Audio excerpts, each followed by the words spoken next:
एक क्वेश्चन में दिया है, यहाँ पे टू मैन, इक्वल मास के टू मैन है, एक रोप आपके पास मास लेस दी है। This two man climb up the rope simultaneously, एक साथ क्लाइंबिंग स्टार्ट कर रहे हैं विद वेलोसिटी। कौन सी वेलोसिटी? दिस मैन की वेलोसिटी कितनी है v, और इस मैन की वेलोसिटी कितनी है 2v, किसके रेस्पेक्ट में? रोप के रेस्पेक्ट। ये इंफॉर्मेशन आपको दी है। क्वेश्चन में कह रहे हैं find the time when they meet each other, कितने समय के बाद ये मीट करेंगे, ये आपको पता करना। तो सबसे पहले हम टाइम कैलकुलेट करते हैं। देखो इनका मोशन किसके रेस्पेक्ट में है? रोप के रेस्पेक्ट में। तो अब हम क्या करते हैं, रोप आपके पास इस टाइप की रोप है, यदि हम इसको स्ट्रेच करते हैं तो स्ट्रेच करने में थोड़ा सा मोशन आसान हो जाएगा। देखिए यहाँ पे मैंने स्ट्रेच करके प्लॉट किया है, और मैन लेफ्ट साइड में इसकी वेलोसिटी कितनी है v, राइट साइड में दिस वेलोसिटी 2v। आप देख रहे हैं स्ट्रिंग की टोटल लेंथ कितनी है l, दिस पीस l/2 है, hanging part this hanging part l/2 है। आप यहां से देखिए रोप के रेस्पेक्ट में मोशन दिया है, तो यहां पे रिलेटिव सेपरेशन कितना है l, वेलोसिटी ऑफ अप्रोच कितनी होगी, velocity of this with respect to this, velocity of this man with respect to this man, velocity of approach, दोनों एक दूसरे के पास जा रहा है, एक दूसरे की तरफ जा रहा है, इसका वेलोसिटी ऑफ अप्रोच भी रिलेटिव वेलोसिटी। यहां पे वेलोसिटी ऑफ रिलेटिव वेलोसिटी कितनी हो जाएगी,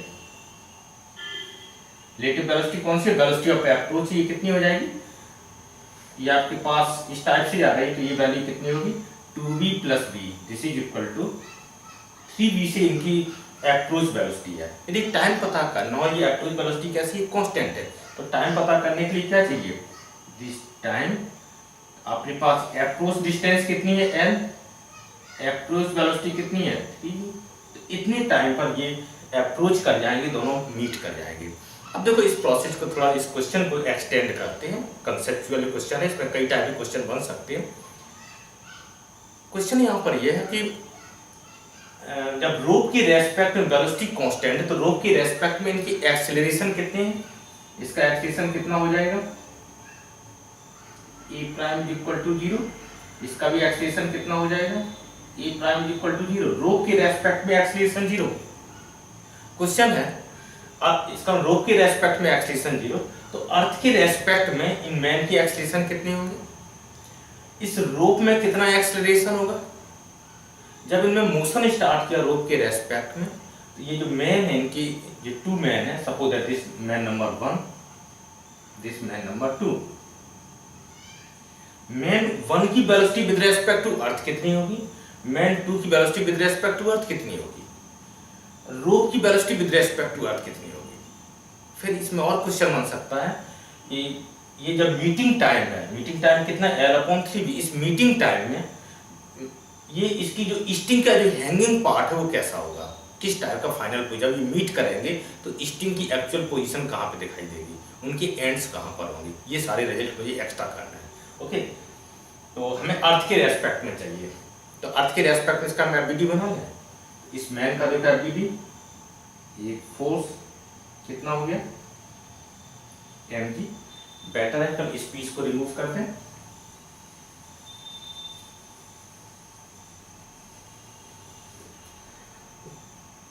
यहां पर एक फोर्स कौन सा काम करेगा, टेंशन। इसी टाइप से इसका एक एफबीडी बना रहे हैं, इसका वेट कितना होगा mg, यहां पर भी सेम टेंशन, क्योंकि मासलेस स्ट्रिंग और रोप में कितना होता है सेम, टेंशन की वैल्यू सेम होती है। Suppose that acceleration of this man a1, इस मैन का एक्सेलरेशन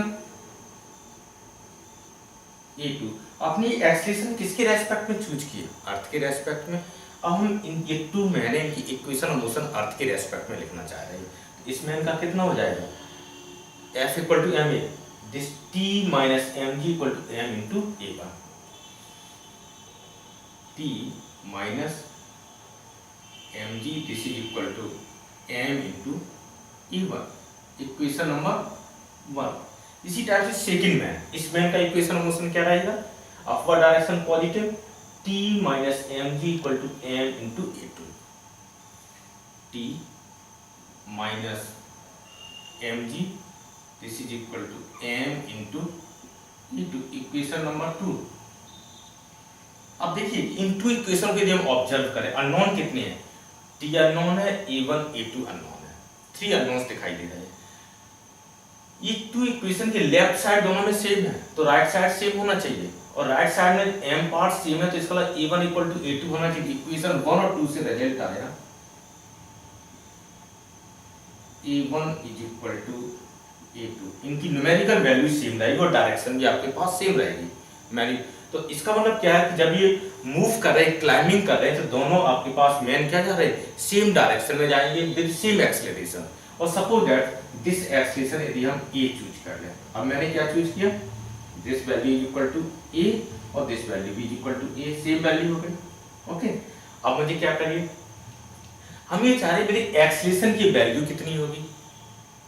चलिए हम थिंक करते, क्योंकि हमें क्या गिवन है, रोप की रेस्पेक्ट में इंफॉर्मेशन दी, तो रोप की रेस्पेक्ट में ट्रांसफर करनी, और रोप का एक्सेलरेशन कितना पता नहीं। चलिए हम इसको भी एज्यूम कर लें। सपोज दैट दिस साइड रोप का अप जा रहा है और दिस साइड डाउन जा रहा है, ये मैंने चूज कर लिया।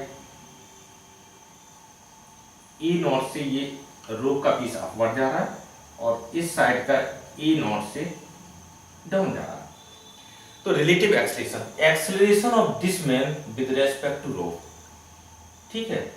तो उसमें क्या होगा, ये इसको मैंने मैन का एक्सेलरेशन इस साइड में, रोप का एक्सेलरेशन इस साइड में, रिलेटिव एक्सेलरेशन निकाला तो this acceleration minus this acceleration, हमने अपवर्ड डायरेक्शन पॉजिटिव ले रहे हैं, तो हमारे पास कितना हो जाएगा, a minus a nought is equal to कितना हो गया, 0, रिलेटिव एक्सेलरेशन 0 है। रोप के रेस्पेक्ट में इस मैन का एक्सेलरेशन कितना है, 0।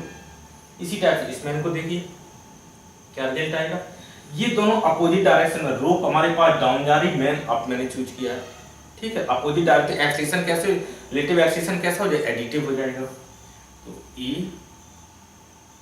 प्लस ए नॉट और ये वैल्यू भी आपके पास 0 है। यदि आप इन दोनों को ऐड कर देते हैं, ऐड करने से क्या होगा, ये फैक्टर कैंसिल हो जाएंगे, 2a is equal to 0, this implied this e equal to 0। तो दोनों मैन की एक्सेलरेशन अर्थ के रेस्पेक्ट में कितने आ गए, 0, और a की वैल्यू यदि हम यहां सब्स्टिट्यूट करें तो a नॉट की वैल्यू कितनी हो जाएगी, a नॉट इक्वल टू 0 आ गई। अब ये पता चल गया कि इस मैन दोनों की एक्सेलरेशन 0 होंगे, रोप का भी एक्सेलरेशन 0 होगा। इस प्रोसेस में जब ये मैन v से जा रहा है, ये मैन 2v से जा रहा है, उस समय के रिजल्ट अभी आ रहे हैं। अब हमें ये देखना है कि इनकी वेलोसिटी कितनी होगी, इस मैन की वेलोसिटी कितनी होगी, इस मैन की वेलोसिटी होगी, क्या दोनों वेलोसिटी सेम होगी या दोनों वेलोसिटी 0 होगी, क्या रिजल्ट आएगा, इस टाइप के ऑब्जेक्टिव हो सकते हैं। अब हमारी वेलोसिटी पे चलिए, देखो इस पार्ट पे भी हम एक्सेलरेशन 0 है, इससे रिजल्ट क्या मिलता है, यदि हम वेलोसिटी चूज कर लें dv upon dt, this is equal to 0, इससे क्या रिजल्ट आ रहा है, v is equal to constant. इसका मतलब ये हो गया अर्थ के रेस्पेक्ट में इनकी वेलोसिटी कांस्टेंट है, मींस वेलोसिटी सेम हो गया, एक्सेलरेशन सेम है तो वेलोसिटी भी सेम आ रही है। अर्थ के रेस्पेक्ट में v इक्वल टू कांस्टेंट है, एक्सेलरेशन हमारे पास 0 है तो v कांस्टेंट है, तो इसका मतलब ये मैन कितनी कांस्टेंट वेलोसिटी से जाएगा, ये भी मैन कांस्टेंट वेलोसिटी, जब वो कांस्टेंट वेलोसिटी कैसी रहेगी, इक्वल रहेगी। कांस्टेंट है, ये 0 भी हो सकता है, नॉन 0 भी हो सकता है, कांस्टेंट ये भी श्योर नहीं है। अब मुझे इस कांस्टेंट को पता करना, लेकिन ये बात पता चल गई दोनों की वेलोसिटी कैसी हो जाएगी, सेम हो जाएगी। तो इसकी वेलोसिटी हमारे पास हम क्या चूज कर लें, इसके सपोज दैट इसकी वेलोसिटी हमारे पास कितनी होगी, v, तो इसकी वेलोसिटी भी कितनी हो जाएगी, v, अपवर्ड डायरेक्शन मैंने चूज कर ली, ठीक है। एक्सेलरेशन मैंने चूज किया कि अपवर्ड डायरेक्शन, वेलोसिटी मैंने आपको अननोन मैंने सेम डायरेक्शन में चूज कर लिया। ये जब एक्सेलरेशन सेम है तो ये बता रहा है वेलोसिटी भी हमारे पास कांस्टेंट होनी चाहिए, मींस यहां से सेम हो जाएगी। ये वैल्यू 0 भी हो सकती है और नॉन 0 भी हो सकती है। अब मुझे पता करना आगे की स्टोरी क्या रिजल्ट रहेगा। सपोज करिए कि इस प्रोसेस में जब ए नॉट की वैल्यू 0 है तो इसका मतलब रोप की वेलोसिटी भी कांस्टेंट आ जाएगी यहां से, डाउन साइड में लिखें, जब रोप का एक्सेलरेशन 0 है तो इसका मतलब क्या हो गया, रोप की वेलोसिटी यदि v नॉट चूज करें तो ये वैल्यू भी कांस्टेंट होगी। अब ये वैल्यू और ये वैल्यू की हमें न्यूमेरिकल वैल्यू नहीं मालूम है कितनी है, ठीक है, इसको मुझे पता करना है। तो चलिए हम रिलेटिव मोशन का यूज करते हैं। आपको क्वेश्चन में क्या दिया है, velocity of this man with respect to rope कितनी दी, v, अपवर्ड डायरेक्शन पॉजिटिव, तो v हमने क्या चूज किया इसकी वैल्यू, रोप की वेलोसिटी, ये पीस आपके पास v नॉट से अप जाएगा, तो ये पीस v नॉट से डाउन जाएगा, क्योंकि वेलोसिटी आपके पास कैसे इक्वल एंड अपोजिट होंगी। तो velocity of this man with respect to rope कितना होगा, मैन की वेलोसिटी मैंने अपवर्ड चूज की है, रोप की वेलोसिटी मैंने अपवर्ड चूज की, v माइनस v नॉट, हमें इक्वेशन क्या मिलेगा, v minus v not is equal to कितनी वेलोसिटी है v। फिर और क्या आपके पास पता है, इस मैन की वेलोसिटी रोप के रेस्पेक्ट में कितनी है, 2v, तो velocity of man with respect to rope, man upward आपने चूज, ये आपके पास आ रही है v वेलोसिटी, और आपने रोप किधर जा रही है, डाउन जा रही है, तो यहाँ पर रिलेटिव वेलोसिटी कैसे हो जाएगी, एडिटिव हो जाएगी, v plus v not this is equal to कितना हो गया, 2v। इन दोनों इक्वेशन के लिए ऐड कर देते हैं,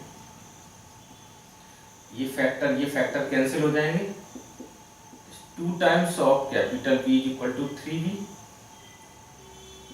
this v is equal to 3v/2। इसका मतलब दोनों मैन की वेलोसिटी कितनी हो जाएगी, सेम रहेगी, और वेलोसिटी कितनी हो जाएगी 3v/2।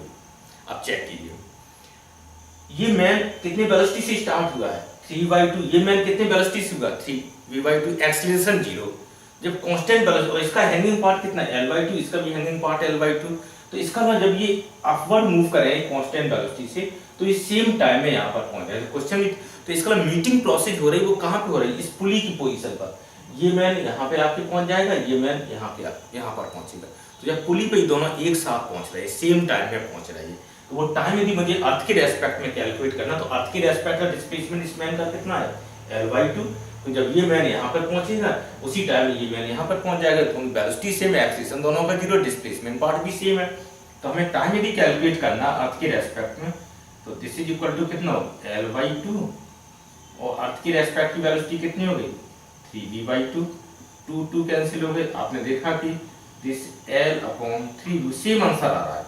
तो यहाँ पे क्लैरिटी है इस प्रोसेस में, जब हमने स्ट्रेच किया था तो सिर्फ आंसर मिल रहा था, यहाँ पे मुझे पता चल रहा है कि हाँ दोनों एक साथ मीट करेंगे, एकदम श्योरिटी है, ठीक है, दोनों एक साथ मीट करें। क्वेश्चन ये पूछे कहाँ पर मिल रहे हैं, तो आप देख रहे पुली पे जाके एक साथ मिल जाएंगे, ठीक है। अब मुझे और क्या पता करना कि इस रोप की वेलोसिटी कितनी होगी, v नॉट की, यदि हम v की वैल्यू जो आपने यहाँ पे कैलकुलेट की है, इस v इक्वल टू कितना 3/2, यदि हम इस इक्वेशन में सब्स्टिट्यूट कर रहे हैं, यहाँ पे सब्स्टिट्यूट करें कितना 3v/2, तो v नॉट की वैल्यू कितनी आएगी, this v not is equal to v/2, तो आपने देखा कि 2v में से 3/2 जब सब्ट्रैक्ट करें v/2 हो गया, तो ये पता चल गया इस प्रोसेस में रोप कैसे मूव करेगी, v/2 से रोप मूव कर रही है, ठीक है, रोप हमारे पास कैसे चल रही, इस टाइप से इसका रोप का मूवमेंट है। तो हमें ये देखना है कि जब ये मैन आपके पास यहाँ से यहाँ पहुंच रहे हैं, उतने टाइम में रोप का भी मूवमेंट होगा, रोप का डिस्प्लेसमेंट आएगा, तो रोप की आपके पास फाइनल पोजीशन कितने, रोप कितनी डिस्प्लेस कर रही है, तो हम यहाँ इसको थोड़ा सा रफ कर लेते हैं।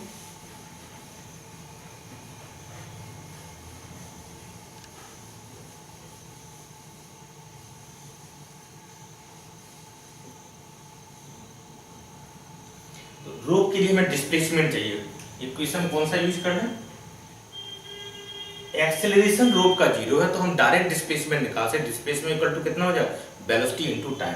सपोज दैट इसका डिस्प्लेसमेंट यदि हम s0 शो कर देते हैं, वेलोसिटी कितनी आ रही आपके पास आ रही v/2 इनटू टाइम कितना है L/3v, v टर्म आपके पास cancel, this is equal to L/6, तो रोप आपके पास डिस्प्लेस हो रही है, दिस एंड रोप का अपवर्ड जा रहा है L/6, दिस एंड आपके पास डाउनवर्ड जाएगा। यदि क्वेश्चन में आपसे ये रहे कि इसका फाइनल प्लॉट कैसा रहेगा, इनकी पोजीशन कहाँ पर रहेगी, एंड्स की पोजीशन, यदि वो आपको दिखाना चाहते हैं तो वो किस टाइप से आ सकती है, आप प्लॉट कर लीजिए।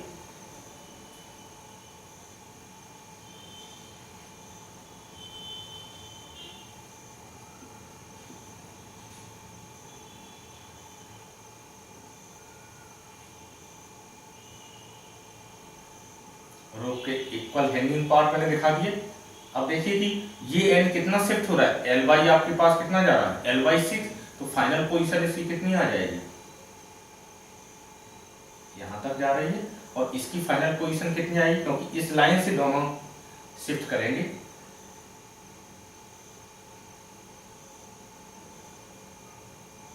यहां तक। इसका मतलब दिस डिस्प्लेसमेंट कितना आ रहा है, L/6, और दिस डिस्प्लेसमेंट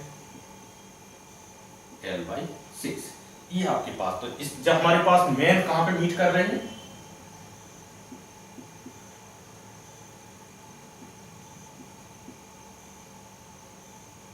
ये डिस्टेंस का।